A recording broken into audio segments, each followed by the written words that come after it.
The first pale light of a winter morning slipped across the frost-covered gardens of Blackthorn Manor, turning every frozen rose into a fragile crystal. Behind towering windows trimmed with velvet curtains, the ancient estate stirred awake beneath the careful footsteps of servants who spoke only in whispers. The grand house had witnessed generations of noble triumphs and tragedies, yet lately it had become a place where silence carried greater weight than conversation. Every corridor seemed to hold its breath whenever the Duke and Duchess passed one another, as though even stone feared the distance growing between two hearts that had once inspired London's admiration. Lady Eleanor Ashcombe, Duchess of Blackthorn, stood before her dressing mirror with trembling fingers resting gently against her abdomen. Only 6 weeks had passed since the physician quietly confirmed the miracle she scarcely dared believe. Hidden beneath the graceful folds of her pale blue morning gown rested a child no larger than a blossom, yet already carrying every hope she possessed. For the first time in many lonely months, she allowed herself to imagine that heaven had sent this tiny life to mend what pride and misunderstanding had nearly destroyed. Her reflection wore the elegance expected of a duchess, but sleepless nights had softened the brightness once celebrated in every ballroom. Still, kindness lingered in her eyes like candlelight refusing to surrender before approaching dawn. She smiled faintly despite the ache within her heart, believing the joyful news would surely awaken tenderness inside the man she still loved with unwavering devotion. Outside her chamber, maids exchanged anxious glances while fastening ribbons and polishing silver trays. Word had spread that the Duke had again refused to take tea with his wife the previous evening. Footmen whispered of separate dinners, unopened letters, and conversations reduced to cold formalities exchanged through servants rather than spoken face to face. Gossip flourished wherever affection retreated, and Blackthorn Manor had become fertile ground for cruel speculation. The breakfast gathering that morning promised little comfort. Distinguished relatives had arrived unexpectedly from London, joined by neighboring lords, elderly countesses, and influential clergymen seeking the Duke's patronage. Crystal chandeliers shimmered above a table overflowing with fragrant breads, smoked salmon, preserves, and steaming chocolate, yet no abundance could disguise the invisible fracture dividing husband from wife. When Eleanor entered the dining hall, every guest rose politely. She answered each greeting with perfect grace, concealing the nervous anticipation fluttering beneath her composed expression. At the opposite end of the table stood her husband, Duke Nathaniel Blackthorn, tall and immaculately dressed in dark mourning attire that seemed to absorb every ray of warmth surrounding him. His handsome features remained disciplined into noble restraint, revealing nothing beyond impeccable courtesy. Once, his smile had made crowded rooms disappear for her. Now even his eyes avoided hers. Throughout breakfast, conversations drifted toward politics, charitable foundations, and preparations for the approaching social season. Eleanor scarcely tasted a single bite. Her thoughts circled only one fragile hope. She rehearsed countless versions of the same announcement, wondering whether joy, surprise, or relief would soften Nathaniel's guarded expression. Every passing minute strengthened her determination.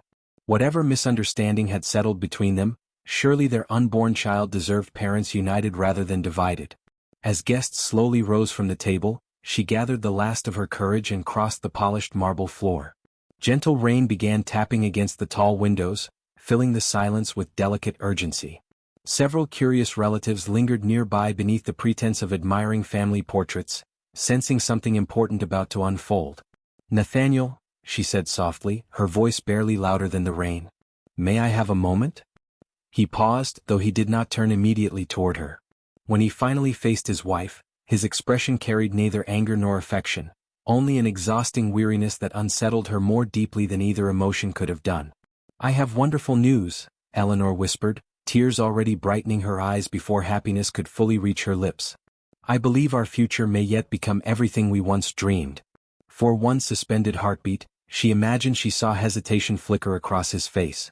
Hope rushed through her with breathtaking force. Instead, the Duke drew one slow breath and answered in a voice so calm that every syllable echoed mercilessly through the vast chamber. "Leave. I never loved you." 5 quiet words. 5 impossibly gentle words delivered with such perfect composure that they shattered her world more completely than shouting ever could. No plate fell. No servant gasped. No thunder interrupted the silence. The room simply stopped breathing. Eleanor stared at the man before her, unable to reconcile the stranger's voice with the husband whose hand had once steadied hers during their wedding vows. Every carefully guarded dream collapsed inward. She instinctively covered her abdomen, shielding the tiny secret hidden beneath layers of silk from a pain it could not possibly understand. Around them, whispers awakened like hungry birds. An elderly aunt lowered her gaze in embarrassment.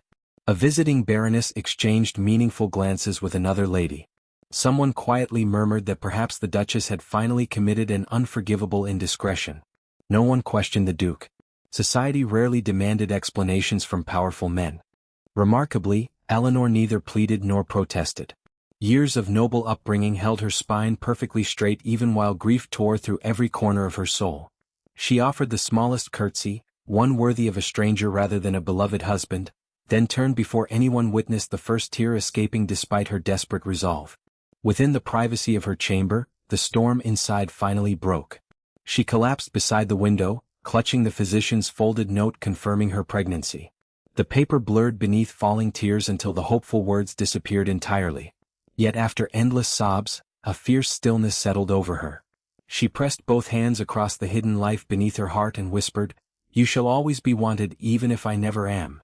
Before sunset, only one loyal maid helped her pack a single trunk. Wrapped in a dark traveling cloak, Eleanor stepped into the waiting carriage as rain soaked the silent courtyard. High above, unseen behind an upstairs window, Nathaniel watched her disappear into the gathering storm, his unreadable face hiding a sorrow no soul below could yet imagine. Rain accompanied Eleanor's journey long after Blackthorn Manor disappeared behind rolling hills, as though the heavens refused to let her mourn alone.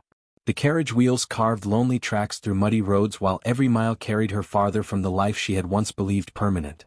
Beside her sat Margaret, the devoted maid who had served Eleanor since girlhood, saying little because true loyalty often required silence more than comfort. Wrapped beneath heavy blankets, Eleanor rested trembling hands upon the child growing quietly beneath her heart, drawing strength from a future still untouched by cruelty. By dawn they reached a secluded village nestled between gentle woodlands and windswept meadows, where strangers seldom questioned unfamiliar faces. Eleanor abandoned the title that had once opened every door, introducing herself simply as Mrs. Eleanor Ashcombe, a widow seeking peace after private sorrow. The small lie felt gentler than exposing the humiliating truth. A modest stone cottage stood at the edge of the village beside a narrow brook whose clear waters whispered through moss-covered banks. Though humble beside the grandeur of Blackthorn Manor, the little home welcomed her with an honesty no palace had recently offered. The days settled into quiet rhythms that slowly soothed her wounded spirit. She tended a tiny vegetable garden, baked coarse bread beside the hearth, and stitched infant garments beneath afternoon sunlight streaming through diamond-paned windows. Every evening she read passages from treasured poetry aloud, believing her unborn child deserved beautiful words before ever entering the world. Margaret watched these rituals with tender admiration, recognizing that motherhood had begun reshaping grief into quiet determination. Although loneliness lingered like winter frost upon Eleanor's heart, despair no longer governed every waking hour. Yet the world beyond the peaceful village refused to forget the vanished Duchess. In London's glittering drawing rooms, whispered speculation multiplied faster than truth could ever travel. Ladies dressed in silk exchanged rumors between dances beneath crystal chandeliers, each version growing more scandalous than the last. Some insisted Eleanor had betrayed her marriage with a secret lover. Others claimed madness had overtaken her mind after repeated disappointments. A few even suggested the Duke himself had uncovered crimes too disgraceful for polite society to discuss openly. Every invented tale earned eager listeners because compassion rarely entertained fashionable audiences as effectively as scandal. Newspapers embraced the mystery with merciless enthusiasm. Anonymous columnists described the disappearance as one of the season's greatest aristocratic curiosities, filling pages with dramatic assumptions unsupported by evidence. Caricatures portraying abandoned duchesses circulated through gentlemen's clubs, inviting laughter from readers who had never witnessed the quiet dignity with which Eleanor had endured public humiliation. Her name became entertainment for strangers who measured human suffering according to its novelty rather than its truth. Far away from those polished salons, Eleanor remained blissfully unaware of the cruel performances unfolding around her reputation. She occupied herself instead with practical concerns. Money diminished steadily despite careful spending. She sold several pieces of discreet jewelry brought from the manor, choosing items unlikely to reveal her identity. Each sacrifice stung less than accepting charity. Pride had once belonged to noble privilege, but now it transformed into humble self-respect. She wished her child to inherit resilience rather than resentment. One crisp autumn morning, Margaret discovered a neatly wrapped parcel resting outside the cottage door. No messenger waited nearby, and no footprints remained upon the dew-covered path. Inside lay fresh white roses whose fragrance filled the modest room with memories Eleanor struggled to suppress. Beneath the blossoms rested a handwritten card containing only 4 words. For brighter days ahead. No signature appeared. Eleanor smiled sadly, assuming some kindly villager had taken pity upon a lonely expectant mother. She placed the roses inside a simple earthen vase and offered silent gratitude without searching further. Days later another package arrived. This time it contained rare medicinal herbs recommended for pregnancy, carefully bundled alongside imported tea renowned for easing sickness. Again there was no name. The mysterious kindness continued throughout the following weeks. Warm wool blankets arrived before the first snowfall. Tiny knitted stockings appeared folded within soft linen. Beautifully illustrated children's storybooks, their pages filled with brave heroines and hopeful endings, occupied a growing shelf beside the fireplace. Finally came an exquisitely crafted silver baby rattle engraved only with delicate ivy vines winding endlessly around its polished surface. Margaret's curiosity deepened with every delivery. "Someone watches over us," she whispered one evening while examining another anonymous parcel. "Not with careless generosity but with careful knowledge. Whoever sends these gifts understands precisely what you need before you speak it." Eleanor considered the possibility, yet uncertainty outweighed suspicion. "If kindness expects nothing in return," she answered softly, "perhaps it deserves acceptance rather than investigation." Meanwhile, inside Blackthorn Manor, Duke Nathaniel grew increasingly isolated. Invitations to London's grandest gatherings remained unanswered. Hunting parties departed without him. Even trusted companions struggled to draw conversation from the once charismatic nobleman.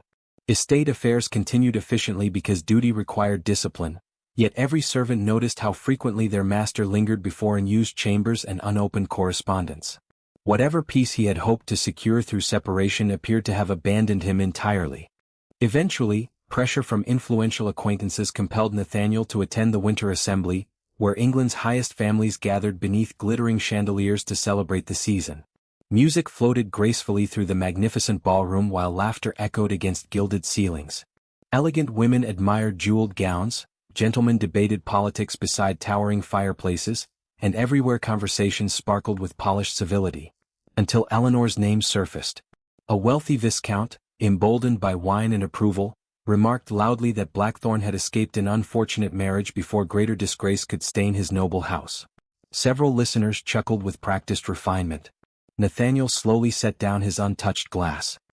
His icy gaze settled upon the speaker with such controlled intensity that surrounding conversations dissolved into uneasy silence. "My wife," he declared evenly, "possesses more honor than everyone mocking her combined." No one answered. The orchestra itself seemed hesitant to continue. Without another word, the Duke departed the ballroom, leaving astonished nobles exchanging bewildered glances. By sunrise, fresh gossip spread through London with renewed vigor. If he truly despised his vanished Duchess, why defend her so fiercely before society's most influential witnesses? That same afternoon, another parcel appeared outside Eleanor's cottage. Unlike every previous gift, it contained no flowers, blankets, or keepsakes. Resting alone within the carefully wrapped box lay a single folded note. With uncertain fingers, Eleanor opened it and found 5 simple words written in unmistakably elegant handwriting. Winter descended upon the countryside with quiet authority, wrapping the little village beneath blankets of silver snow and filling every chimney with fragrant curls of smoke. Inside the modest stone cottage, Eleanor's world narrowed to the gentle rhythm of waiting. The mysterious note remained carefully folded inside her Bible, its 5 reassuring words stirring equal measures of comfort and confusion whenever she looked upon them. She often wondered whether the unknown writer intended mercy or remorse, yet each passing day demanded greater attention from the precious life preparing to enter the world. Margaret transformed the humble cottage into a sanctuary of warmth. Fresh herbs dried beside the hearth, tiny garments hung neatly upon polished pegs, and every corner carried evidence of loving anticipation. Though their circumstances remained modest, nothing inside the home suggested poverty of spirit. Eleanor refused to let bitterness become the first inheritance her child received. Instead, she whispered lullabies while knitting blankets by candlelight, imagining little hands reaching toward a future untouched by the pain that had driven her from Blackthorn Manor. One stormy evening, Fierce winds battered the cottage walls as labor began without warning. Snow lashed against the windows while distant church bells disappeared beneath the roar of the blizzard. Margaret hurried through the village to summon the elderly midwife, whose steady hands had welcomed generations of children into the world. Hours stretched endlessly beneath trembling candle flames as Eleanor endured each wave of pain with quiet courage. She never once cursed the suffering. Instead, every whispered prayer carried only one plea, that her child might arrive safely, whatever became of her own strength. Just before dawn, the cries of a newborn pierced the storm's relentless fury. The sound filled the tiny cottage with a miracle no winter could silence. Tears streamed freely down Eleanor's exhausted face as the midwife placed a healthy baby boy into her waiting arms. His tiny fingers instinctively curled around hers, fragile yet determined, as though promising they would face every hardship together. She named him Thomas, honoring the gentle father who had taught her that true nobility was measured by kindness rather than title. In that sacred moment, every cruel whisper from London lost its power. She was no longer merely an abandoned duchess. She was a mother. The weeks that followed transformed grief into purpose. Sleepless nights became treasured hours spent rocking Thomas beside the crackling fire, memorizing every peaceful expression crossing his tiny face. Margaret often found Eleanor smiling for reasons words could never fully explain. The ache Nathaniel had left behind remained, but motherhood filled the empty spaces with quiet resilience. Whenever loneliness threatened her heart, Thomas answered with an innocent laugh or sleepy sigh, reminding her that love had survived where hope once seemed impossible. Far away, Blackthorn Manor stood colder than ever despite roaring fireplaces warming its grand halls. Duke Nathaniel carried himself with the same disciplined composure expected of England's nobility, yet solitude followed him through every chamber like an uninvited companion. Servants noticed how often he wandered into the unused nursery prepared years before, lingering silently beside its untouched cradle before leaving without explanation. Even the estate's loyal steward no longer mistook duty for peace. Something unseen had hollowed the Duke from within. At last, hidden truths began emerging from the silence he had guarded so fiercely. Months before Eleanor's departure, Nathaniel had uncovered evidence of a dangerous conspiracy woven among several influential aristocrats determined to seize valuable estates through scandal and coercion. Unable to control Blackthorn's wealth by lawful means, they sought instead to destroy its future through carefully manufactured disgrace. Anonymous letters threatened Eleanor's safety should the Duke refuse certain political demands. Every warning promised that the woman he loved would become the first victim if he resisted. Nathaniel investigated quietly, fearing even trusted servants might unknowingly carry information beyond the manor. The threats grew increasingly specific. Someone always seemed aware of Eleanor's movements, her charitable visits, even private conversations shared with childhood friends. Advisors urged the Duke to send guards, but he recognized a terrifying truth. Visible protection would only confirm her importance to unseen enemies. The safest place for Eleanor was beyond their reach, separated publicly from the Blackthorn name itself. His choice shattered him long before it shattered her. He rehearsed countless lies, searching desperately for words cruel enough to drive Eleanor away before danger reached her. Each possibility felt monstrous. Every imagined farewell wounded him before it was spoken. Yet when the fatal morning arrived, duty strangled love. He delivered 5 unbearable words, sacrificing his own happiness to preserve the only life more precious than his own. From that moment onward, every lonely night became punishment willingly accepted if it meant she continued breathing somewhere beyond his enemy's grasp. He never truly abandoned her. Disguised beneath ordinary traveling clothes and accompanied only by one fiercely loyal agent, Nathaniel secretly followed every reliable clue leading toward Eleanor's safety. The anonymous gifts had always come from him. The flowers, herbs, blankets, books, and silver rattle reflected not charity but desperate affection hidden behind silence. He memorized reports confirming her well-being, refusing any detail that might expose his presence. Love had become an invisible guardian forbidden from speaking its own name. One frosted morning, concealed beneath the hood of a weathered cloak, Nathaniel stood beyond the trees overlooking Eleanor's cottage. Through the window he saw her cradling a tiny infant before the fire, smiling with gentle wonder. His breath caught painfully. Their son. The child he had never known existed now yawned peacefully against his mother's shoulder, wrapped in the blanket Nathaniel himself had anonymously sent weeks before. Instinct urged him forward. Every longing within him demanded he cross the snowy path, confess everything and beg forgiveness before another sunrise passed. Instead, he remained motionless until tears blurred the scene before him. Protecting them still required distance. Returning to London, Nathaniel sought counsel from his aging solicitor, the only man entrusted with fragments of the hidden truth. After hearing every recent development, the old gentleman closed the office ledger and regarded the Duke with solemn disappointment. "You have protected her life," he said quietly, "but you are destroying her heart. Truth delayed too long becomes another form of cruelty." Those words lingered relentlessly through the following days. At last, Nathaniel surrendered to the conviction he had resisted for months. Whatever dangers remained, Eleanor deserved honesty more than silence. Before dawn he departed immediately for the village, carrying every threatening letter, every secret document, and every explanation he should have offered from the beginning. Yet when his carriage finally reached the little stone cottage, snow drifted across abandoned footsteps, the hearth stood cold, and the frightened landlord whispered that Mrs. Ashcombe and her child had vanished before sunrise without leaving a single word behind. The sea announced itself long before Nathaniel reached the village. Salt carried upon restless wind drifted across the cliffs, mingling with the scent of wet earth and weathered timber, while waves hurled themselves endlessly against dark rocks below. It was the sort of place where forgotten souls came to begin again, sheltered by distance rather than grandeur. Narrow lanes wound between whitewashed cottages whose windows glowed warmly against the gray afternoon, and fishermen greeted strangers with cautious nods instead of curious questions. Eleanor had chosen wisely. Here, titles meant little beside honest labor and quiet character. For nearly 3 months Nathaniel had followed scattered traces that vanished almost as quickly as they appeared. A traveling physician remembered treating a gentle young mother with remarkable dignity. A bookseller recalled selling children's stories to a reserved lady whose smile never quite reached her eyes. A parish priest spoke of a woman who attended services faithfully but slipped away before anyone could learn much about her. Every clue carried him closer, yet every delay deepened the fear that fate might once again separate them before truth could heal what silence had broken.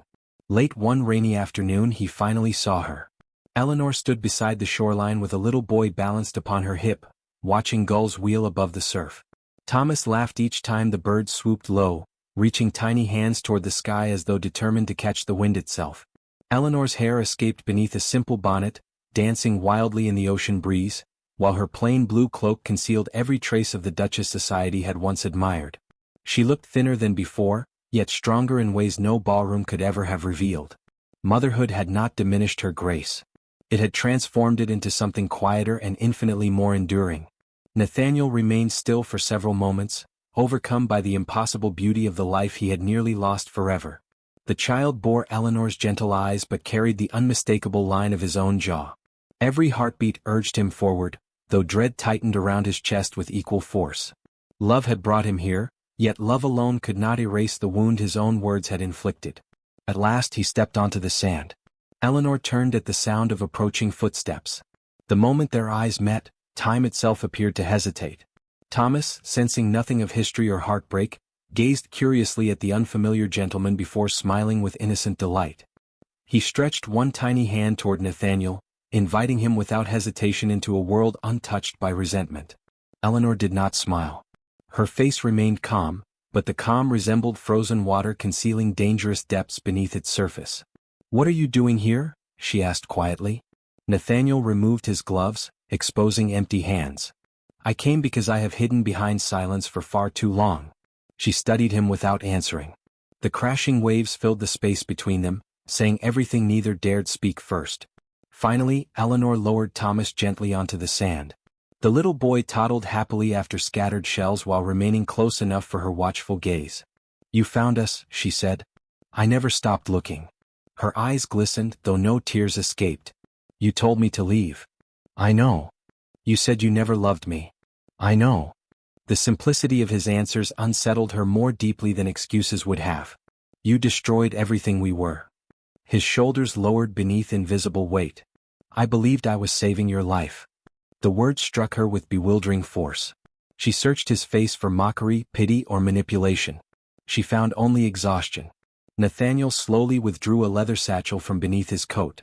Inside rested neatly bundled letters tied with faded ribbon, official documents bearing aristocratic seals, and anonymous notes she recognized immediately. The handwriting matched the mysterious messages that had accompanied every gift. Her breath caught. "You. Every flower. He nodded. The blankets. Yes. The books. Mine. The silver rattle? I chose it myself. Silence returned, but this time it trembled with revelation instead of distance. Nathaniel handed her the oldest letter. Its ink had faded slightly with age. The document described threats issued by powerful noblemen determined to ruin Blackthorn through scandal if the Duke refused their political demands. Another contained reports from trusted investigators. Another listed names, secret meetings, and planned attacks against Eleanor herself. They promised, Nathaniel said quietly, that if I resisted them, you would suffer first. She continued reading. Every page deepened the horror gathering within her. They watched you, he continued. They knew where you rode. They knew which charities you visited. They knew your friends. Her hands trembled. So you told me? I believed that if the world thought I despised you, they would stop seeing you as my greatest weakness. And you never trusted me enough to tell me? Pain crossed his face. I feared even speaking the truth would place you in greater danger. Eleanor looked toward the sea, struggling to steady her breathing. I carried our child believing I had never been loved. His eyes closed briefly. I carried that guilt every hour. You watched him grow. Only from afar. You watched us. Because seeing you alive was the only peace I allowed myself. She remembered every anonymous parcel, every unexpected kindness, every strange feeling that someone unseen had guarded them. Love had never disappeared. It had merely hidden itself inside unbearable sacrifice. Yet understanding refused to erase pain. You stole my choice, she whispered. Nathaniel lowered his head. I did. You decided alone. I did. You let me mourn a husband who still lived. His voice nearly failed. I know. No defense remained. Only truth. The afternoon faded slowly into evening as they walked the shoreline while Thomas wandered happily between them collecting smooth stones. Conversation came cautiously, each confession uncovering another buried wound. Nathaniel admitted every lonely night inside Blackthorn Manor. Eleanor spoke of childbirth without him, of fearing their son would never know his father, of learning to survive because surrender had never been an option. The distance between them shortened by inches rather than steps. Neither reached for the other's hand. Neither pretended forgiveness arrived easily. When darkness settled across the sea, Nathaniel stopped beside an ancient weather-beaten pier. Without concern for dignity or title, England's proud Duke slowly lowered himself onto one knee in the damp sand. Eleanor, he said, his voice breaking at last, I cannot return what my silence stole from you. I cannot erase those 5 words. I ask only for one chance to spend the rest of my life proving they were the greatest lie I have ever spoken. If forgiveness exists anywhere within your heart, let me earn it, not today but every day that remains. She stared at the man kneeling before her, no longer seeing the untouchable Duke who had shattered her world, but a broken husband stripped of every defense except truth. Before she could answer, hurried hoofbeats thundered along the cliff road above. A lone rider leaped from his exhausted horse and shouted toward Nathaniel with unmistakable urgency. My lord! They've found the boy. Nathaniel's face drained of color. The conspirators had returned. This time they were no longer hunting a duchess. They were hunting the heir to Blackthorn. The messenger's warning shattered the fragile peace that had settled upon the lonely shoreline. Nathaniel sprang to his feet before the final echo of those dreadful words faded into the wind. Eleanor instinctively gathered Thomas into her arms, pressing the frightened child against her shoulder while scanning the cliffs above. The little boy sensed the sudden fear surrounding him and buried his face beneath his mother's cloak. For one terrible moment, the ocean itself seemed to fall silent, as though nature understood that the family standing upon its shore had reached the decisive hour of their lives. The exhausted rider hurried down the narrow path, his breathing ragged from relentless travel. Removing his rain-soaked hat, he bowed quickly before speaking again. My lord, 2 men questioned villagers this morning. They carried sketches of the child and offered gold to anyone willing to reveal where the lady and her son had settled. They departed before sunrise, heading toward the northern road. Nathaniel's expression hardened with controlled resolve. They have become desperate. Eleanor looked at him steadily. No more secrets. He met her gaze without hesitation. No more secrets. For the first time since the morning he had driven her away, they stood not as strangers divided by silence but as parents united by love for the same innocent child. Nathaniel immediately escorted Eleanor and Thomas to the small parish church overlooking the harbor. Thick stone walls and loyal villagers offered temporary shelter while trusted men quietly secured every entrance. Unlike the glittering halls of Blackthorn Manor, the little sanctuary possessed no extravagant beauty. Its strength came from faith, humility, and ordinary people willing to protect one another without expectation of reward. As Thomas slept peacefully upon a wooden pew, Eleanor watched Nathaniel speaking with the village constable. His confidence had returned, yet it no longer resembled the cold authority she remembered from the manor. Every decision he made now reflected urgency born not from pride but from devotion. She finally understood the impossible burden he had carried alone. Understanding, however, remained different from forgiveness. That evening Nathaniel placed every document exposing the conspiracy into Eleanor's hands. "There is nothing left hidden between us," he said quietly. "If anything happens to me, the truth belongs to you." She accepted the papers without lowering her eyes. "It should always have belonged to us." He bowed his head. "You are right." Those simple words healed more than elaborate speeches could have accomplished. By dawn they began their journey back toward London, accompanied by loyal retainers who had remained faithful despite months of uncertainty. The conspirators believed fear would keep Nathaniel silent forever. Instead, they had unknowingly given him something stronger than noble influence. They had given him a reason worth sacrificing everything to defend openly. The capital welcomed them beneath heavy gray skies. News of the Duke's unexpected return spread through aristocratic circles with astonishing speed. Rumors multiplied once again, yet this time curiosity mixed with unease. Influential men who had once laughed comfortably behind polished drawing-room doors suddenly found themselves avoiding familiar conversations.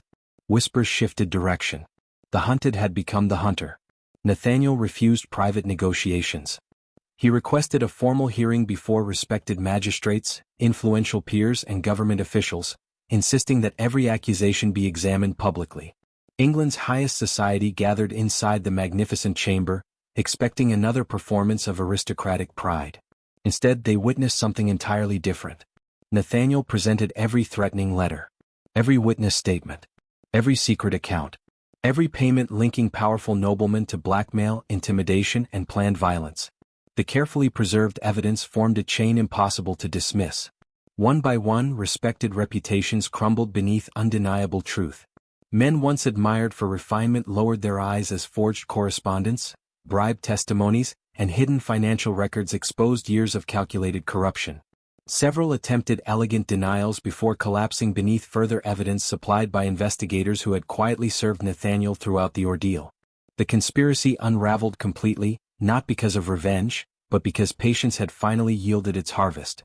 Throughout the proceedings, Eleanor remained seated quietly beside the chamber wall, Thomas sleeping peacefully in Margaret's loving arms.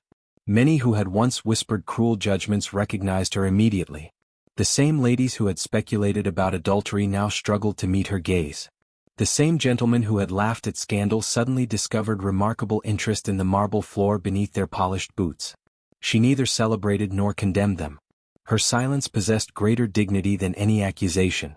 When the final testimony concluded, the presiding magistrate formally declared Eleanor entirely innocent of every rumor that had stained her name. The conspirators faced arrest, disgrace, and confiscation of titles earned through generations but forfeited through dishonor. Justice had arrived. Yet the greatest moment still remained. Outside the chamber, an enormous crowd had gathered despite the steady rain. Citizens, servants, merchants, and curious onlookers filled the streets hoping to glimpse the conclusion of the extraordinary scandal that had captivated England for months. Nathaniel stepped onto the broad stone staircase. Eleanor hesitated behind him. He turned. Not as a duke commanding obedience. As a husband seeking partnership. Without speaking, he offered his hand.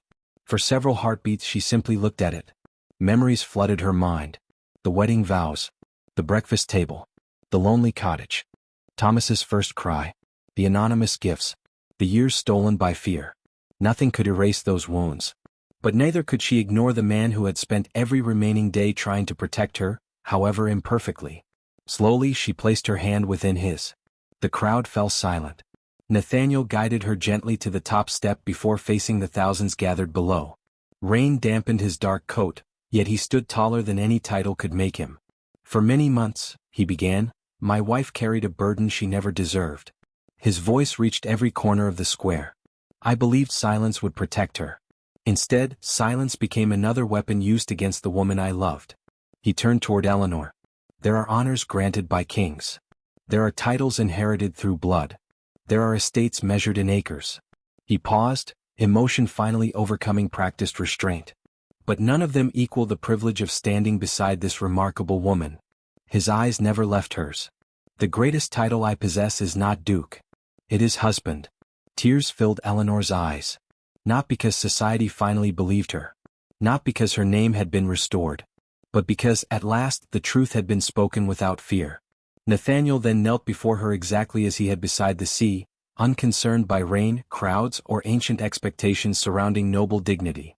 "Eleanor Ashcombe Blackthorn," he said softly enough that only those nearest heard clearly, "I loved you before I deserved you. I failed you when you needed me most. I cannot ask you to forget, but I will spend every remaining day giving you reasons to remember something greater than those 5 terrible words." The silence lasted only a moment. It felt like an eternity. Then Eleanor reached down and gently lifted him to his feet. "You once told me to leave," she whispered. "I remember." She smiled through tears. "I'm choosing to stay." The square erupted into applause that rolled through London like distant thunder. Even strangers found themselves wiping away unexpected tears. Margaret stepped forward carrying Thomas, who immediately reached toward Nathaniel with delighted laughter. The Duke gathered his son into his arms for the very first time. Thomas grasped his father's finger with perfect trust, completely unaware that generations of pain had quietly ended in that simple embrace. Weeks later Blackthorn Manor opened its gates once more. The estate no longer echoed with whispered suspicion. Servants welcomed Eleanor home with genuine affection rather than careful ceremony. The neglected nursery finally filled with laughter instead of silence. Fresh roses bloomed throughout the gardens she had once crossed in heartbreak, their fragrance drifting through open windows as spring replaced the memory of winter. Nathaniel and Eleanor rebuilt their marriage slowly, understanding that lasting love was strengthened not by perfection but by honesty. They spoke openly, disagreed honestly, forgave deliberately, and never again allowed silence to become stronger than truth. Thomas grew surrounded by tenderness from both parents, learning that courage sometimes appeared not on battlefields but in quiet apologies and faithful promises kept. Years afterward, visitors often admired Blackthorn Manor for its beauty, never fully realizing that its greatest treasure was invisible. It lived in every shared glance between the Duke and Duchess, every laugh echoing through its halls, and every evening they walked hand in hand with their son beneath the setting sun. People remembered the scandal for a season. History remembered the trial for a generation. But those who truly knew their story remembered something far greater.